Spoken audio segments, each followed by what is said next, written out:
안녕하십니까, 박재입니다. 요즘 왜 그 인문학 열풍들 다들 느끼고 계시죠?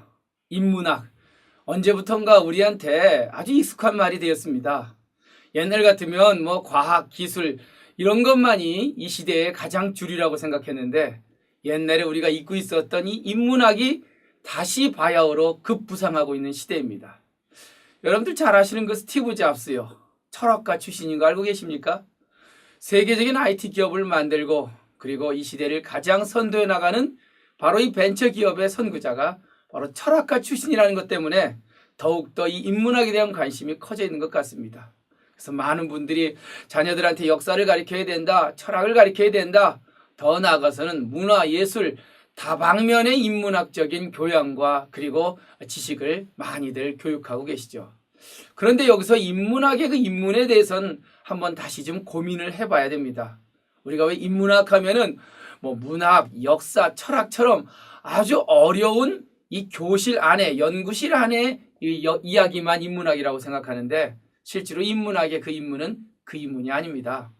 왜 여러분들 하늘에 있는 별자리 문양 아시죠? 우리 천문이라고 합니다. 그래서 하늘에 있는 별자리를 공부하는 걸 천문학이라고 하듯이 인간들도 인간의 아름다운 문양이 있습니다. 그 문양에 대한 공부를 우린 보통 인문학이라고 하는 겁니다. 그러니까 여기서 인문의 그 문자는 그럴 문자가 아니라 실사변 붙은 문양 문자입니다. 그러니까 인문하면은 인간의 아름다운 문양을 뜻하고, 인문학 하면은 인간이 어떻게 살아야 아름다운 문양을 그리며 살지를 고민하는 학문을 보통 인문학이라고 하는 거죠. 그래서 이 자녀들한테 인문학을 갖다 우리가 가르쳐주면서 역사나 철학이나 이런 예술 같은 지식을 주입하는 것보다는 어떻게 하면 너가 아름다운 문양을 그리며 인생을 살지 옆에서 조언해주고 길을 안내해주는 것이 진정 자녀들에게 중요한 인문학적 성찰을 깨우는 방법일 겁니다. 그런데 좀 고민해보면요, 어떤 모습으로 살아가는 것이 가장 아름다운 인간의 문양, 인문인지 그걸 한번 좀 따지고 짚고 넘어가야 될 것 같습니다. 어떻게 생각하십니까? 내 자녀들이 과연 어떤 아름다운 인간의 문양, 인문을 그리며 살아가는 것이 가장 행복할 것이라고 생각합니까?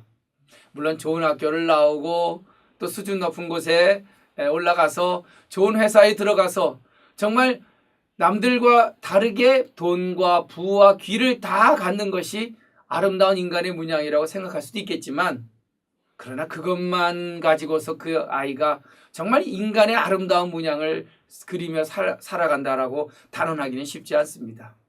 제가 오늘 여러분들한테 말씀드릴 가장 중요한 인간의 아름다운 문양은 바로 역경 속에서 그 역경을 극복해 나가는 문양이야말로 가장 위대한 인간의 문양이라는 것을 강조하고 싶습니다. 산다는 게 뭘까요? 여러분들 인생 살다 보면 끊임없이 많은 역경들이 다가왔습니다. 그럴 때마다 그 모진 역경에 굴하지 않고 거기서 힘을 얻고 다시 포기하지 않고 답을 찾아내는 그 아름다운 인간의 문양이야말로 인문학의 극치입니다. 세상에 어떤 존재가 역경이 없겠습니까? 길가에 펴있는 꽃 한 송이를 한번 생각해 보세요. 비록 살아있는 그 꽃 한 송이가 존재하기까지는 바람도 불 것이고 비도 내릴 것이고 또 추운 겨울에 모진 이 겨울바람도 감수해야 합니다. 그렇지만 그 꽃 한 송이는 그 수없이 많은 자기에게 다가오는 역경을 극복함으로써 꿋꿋하게 존재의 문양을 그리고 있는 거죠. 전 이런 생각도 해봐요. 결국 존재란 뭐냐? 바로 역경이 전제돼야 한다. 인간도 살아간다는 것은 어쩌면 끊임없는 역경과의 싸움입니다. 역경이 없다면 제가 단언적으로 얘기하건대 그건 존재하지 않는 거죠. 죽으면 역경이 없습니다. 깔끔하게 무슨 역경이 있겠어요. 그러니까 우리에게 다가오는 역경이 있다는 건 내가 살아있다는 증거고, 그 살아있음이야말로 그 역경에 굴하지 않고 살아가는 그 위대한 인간 문양이야말로 바로 인문학의 정점에 있다 할 것입니다. 맹자라는 사람 아시죠? 전국시대의 철학자인데 그런 얘기를 해요. 인간이 어떠한 역경에도 굴하지 않고 살아가는 그 위대한 모습이야말로 대장부라 할 수 있다. 여러분들 대장부란 얘기 들어보셨잖아요. 대장부라는 게 무슨 뭐 어마어마하게 풍치가 크고 정말 높은 자리에 올라간 게 대장부가 아니라 인간에게 다가오는 어떤 역경이라도 굴하지 않고 거기서 당당하게 살아갈 수 있는 그 모습이 대장부라고 정의한 것입니다. 맹자가 어렸을 때 고생을 많이 했던 사람이에요. 3살 때 아버지를 잃고 홀어머니 밑에서 컸던 사람입니다. 얼마나 많은 역경이 있었겠어요. 그런데 맹자는 그 역경에 굴하지 않고 그 역경을 이겨나갈 수 있는 대장부의 철학을 갖고 있었습니다. 그래서 대장부는 어떤 역경이 다가오도 흔들리지 않은 부동심의 마음이 있어야 된다. 이 안입을자의 움직일 동자 마음심자. 부동심. 요즘 말로 하면 흔들리지 않는 마음. 그러니까 역경이 다가온다고 그저 포기하거나 스스로 나를 버리는 것이 아니라 정말 거기서 확고한 흔들리지 않는 이 멘탈을 가져야 된다는 겁니다. 근데 그 부동심은 그냥 생기는 것이 아니라 바로 호연지기란 일종의 정신적 에너지가 축적이 돼야 된다는 거예요. 호연지기가 쌓이고 쌓여서 부동심이라고 하는 단단한 멘탈을 만들어내고 그 부동심이 있어야 결국은 어떤 역경에도 굴하지 않는 가장 위대한 인간의 문양 대장부가 될 수 있다는 겁니다. 역사 속에서 유명하신 분들 보면 그 역경과 싸워서 굴하지 않고 포기하지 않았던 사람들이었습니다. 여러분들 잘 아시는 다산 정약용 선생 기억나시죠? 그분이 나이 40에 유배라고 하는 그 어려운 역경을 당하고 저 강진 남쪽 끝에 가서 정말 18년 동안 유배 생활을 했습니다. 요즘 말로 하면 스카이대학 출신이에요. 22살에 정말 관료에 나가서 한 번도 역경을 겪어보지 못했던 사람이 나이 40에 그 유배라고 하는 생활을 당했을 때 얼마나 많은 역경에 그 고통이 있었겠습니까? 그렇지만 다산 정약용은 아름다운 인간의 문양, 인문을 가진 사람이었습니다.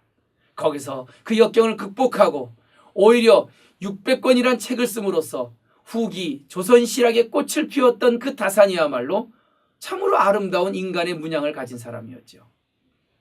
그 뒤로 추사 김정희 선생 기억나십니까? 추사 김정희. 우리가 글씨하는 분으로 알고 있지만 원래 그분도 관료 출신이었습니다. 정말 나이 55세까지는 한 번도 역경을 당해본 적이 없던 사람이에요. 왜? 그분의 증조 할아버지가 김한신이라고 경주김씨에서 유명하신 분이죠. 왜? 영조대왕의 사위 아닙니까?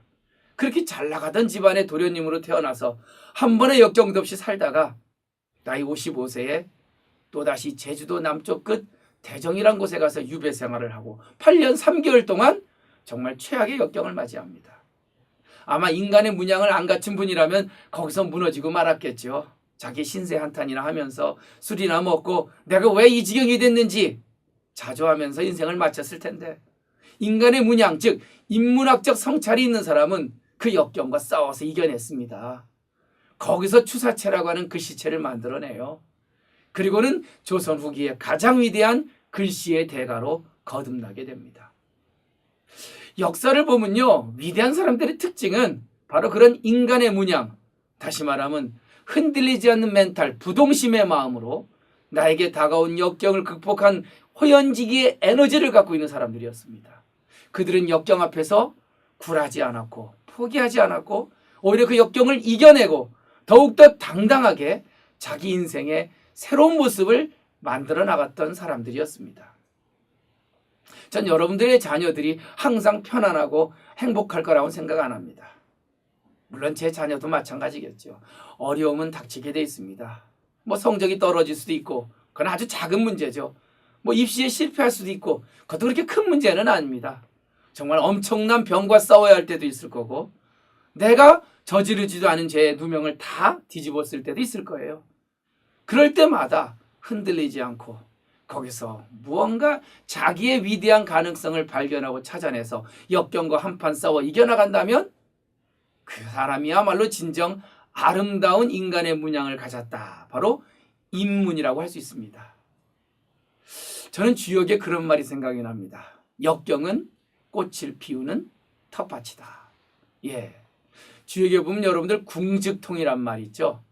많은 분들이 궁즉통 하니까 뭐 궁하면 통한다 이렇게 해석하시는데 원래 그 뜻은 아닙니다. 뭐 궁한다고 다 통하는 건 없어요. 주역은요, 이 세상을 바라보는, 이 자연을 바라보는 철학입니다. 자연을 바라보니까 결국 세상은 어렵고 힘들 때 변화가 된다는 겁니다. 그래서 궁할 궁자, 힘든 역경이 반드시 다가오게 돼 있고 그 역경이 다가오는 순간 궁즉 변이라 그 역경을 맞이하여 새로운 변화가 시도가 되고 변즉 통이라 그 변화를 통해서 통할 통자 새로운 방식의 나를 만들어낸다는 겁니다. 그래서 우리가 주역의 원문은 궁즉 변이요 궁하면 변할 것이요 변즉 통이라 변해야 위대해질 수 있을 것이다. 이것을 간단하게 합쳐서 궁즉통이라는 말을 많이 쓰는 겁니다. 인생 살면서 궁해 보신 적 없습니까? 물론 뭐 재정적으로도 궁할 수도 있고요. 또 병이 들어서 힘들 수도 있고 그때마다 아마 여러분들은 그 속에서 무언가 새로운 변통의 방법을 찾아냈을 겁니다. 거기서 주저앉고 울고 포기했다면 아마 존재란 건 있을 수 없겠죠. 역경이 오히려 나를 더욱더 변화하게 만들고 그 변화야말로 새로운 위대한 나를 만든다는 생각. 이게 바로 궁즉 변통의 철학입니다. 요즘 스티브 잡스를 다시 한번 떠올리면은 그 세계적인 IT 기업의 선구자가 항상 평탄한 길은 아니었죠. 어렸을 때 양부모한테 입양돼서 친부모 얼굴도 모른 채 컸습니다. 리드 대학 철학과 한 학기 다니다가 스스로 자퇴를 했어요. 우리 양부모 노후자금 안 깨겠다고. 그리고 그 역경 속에서 그는 암도 걸리고 회사에서 스스로 만든 회사에서 쫓겨나 보기도 하고 그래서 2005년도 스탠퍼드 대학 졸업식에 영광스러운 축사를 맡은 자리에서 스티브 잡스는 이 얘기를 했습니다. 여러분들은 좋은 부모 만나서 비싼 등록금 내고 이렇게 명문학교 나온 거에 대해서 축하드립니다. 그러나 절 보십시오. 저는요 정말 어렵고 힘든 역경의 연속이었습니다. 양부모 밑에서 자라면서 지금까지 내가 살아온 모든 길은 어쩌면 자의적이든 타의적이든 궁할 궁짝 역경의 연속이었죠. 그런데 지금 와서 돌이켜보니까 오히려 그 역경이 있었기에 지금의 내가 있었던 것 같습니다. 여러분들에게 내 마지막으로 축사 한마디 하겠습니다. 여러분들 스펙이면 얼마든지 좋은 길이 있을 겁니다. 취직자리도 좋을 거고 그렇지만 내가 한마디만 하고 내려간다면 아무리 당신들 앞에 좋은 길이 있고 아무리 편안한 길이 있더라도 힘들고 어렵고 오히려 배고픈 길을 선택하는 것이 나중에 가면 오히려 여러분들한테 더 큰 변통의 계기가 될 것입니다. 여러분들 배고픈 길을 가세요. 예, 그 유명한 Stay Hungry. 아니 배부른 길도 많은데 굳이 나에게 배고픈 길을 선택하란 이 한마디야말로 전 세계 사람들의 심금을 울렸습니다. 한 나라가 위대해지려면 끊임없는 역경이 있어야 된다고 합니다. 그래서 역경이 많은 나라일수록 그 나라는 더욱더 강대국이 됐다고 하죠. 석유가 많이 나는 나라, 땅덩어리가 큰 나라, 지하자원이 많은 나라치고 그렇게 잘 사는 나라가 없습니다. 정말 어렵고 힘들었지만 그 역경 속에서 뭔가 빛을 찾아낸 위대한 국가들이 바로 강대국입니다. 전 사람도 마찬가지라고 봐요. 역경, 그것이 나를 힘들게 할지라도 그것을 겪어내는 순간 오히려 더 위대한 사람이 될 수 있다는 생각. 그것이야말로 인간의 문양, 인문의 핵심이며 인문학을 해야 되는 가장 중요한 이유일 겁니다. 여러분들, 자녀들 편하고 즐겁게 키우고 싶겠지만 오히려 stay hungry, 배고픈 길로 가는 것이 위대할 수 있다는 생각을 가지시면서 자녀를 양육하는 그런 인문학적인 부모가 되기를 바라겠습니다. 감사합니다.